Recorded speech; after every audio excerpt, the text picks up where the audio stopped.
دوباره تکرار یافتن همین حالت یعنی باران شدید و شمال سخت وجود دارد، زیرا مرکز آب و هوا سنجی ولایت سوخت ساکنان را آگاه می‌سازند که حادثه تغییریابی زود اقلیم تا سال 12 ایون دوام خواهد کرد. مقدار بارشات باران باشد از معیار مقرری می‌گذرد. در این باره به ما سردار مرکز آب و هوا سنجی ولایت سوخت عبدالولی حامدوف طریق تلفن اطلاع داد. حرارت هوا باشد نشان داد شده است که روزانه از 34 تا 36 گرادوس از شبانه نشان داد شده است که از 18 تا 20 گرادوس گرمی در نظر است. در ولایت سوخت شب گذشته ساعت 18:10 تا 21:00 باران پرشدت و شمال سخت وزید. مقدار بارشات 0.1-0.8 میلیمتر را فرا گرفت که آن از معیار مقرری نسبتا زیاد است. بارشات باران و شمال در شهر خوجند و ناحیه‌های گرد و اطراف آن نیز به چشم می‌رسید. شمال از سمت غرب با سرعت 10-15 متر در یک ثانیه وزید. رعد و برق به عمل آمده در بعضی ناحیه‌ها بارشات خیلی سختی باران به سیل مبدل گردید. عبدالولی حامدوف میگوید که باران پرشدت اساساً در ساحل چپ دریای سیر منطقه چشمه 31-32-34 میکر ناحیه‌های شهر خوجند و رومانی ناحیه باباجان غفوروف به قید گرفته شده است که بر اثر آن خوشبختانه تلفات جانی به قید گرفته نشده است.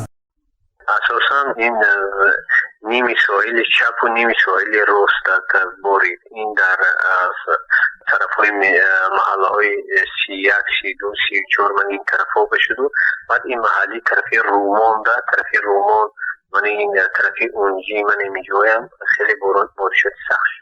شمال و بارشات پرشدت در شهر خوجند و ناحیه اطراف آن خسارات به بار آورده است. در این باره از رئیس کمیته حالت فوق‌العاده ولایت سوخت اطلاع دادند. تنها شکستن درختان در بعضی میکر ناحیه‌ها و نابود شدن تونک‌های اطراف بناهای نبود شونده به چشم می‌رسید. کمیته حالت فوق‌العاده از ساکنان که در نتیجه شمال و باران شب گذشته خسارات دیدند به شعبه و بخش‌های کمیته حالت فوق‌العاده و مدافع رژن شهر و ناحیه‌ها و یا به رقم‌های 83422 93 880 2857 خبر دهند. به گاهی روز 9 ایون در مقیاس ولایت باریدن باران‌های کوتاه مدتی پرشدت به قید گرفته شد.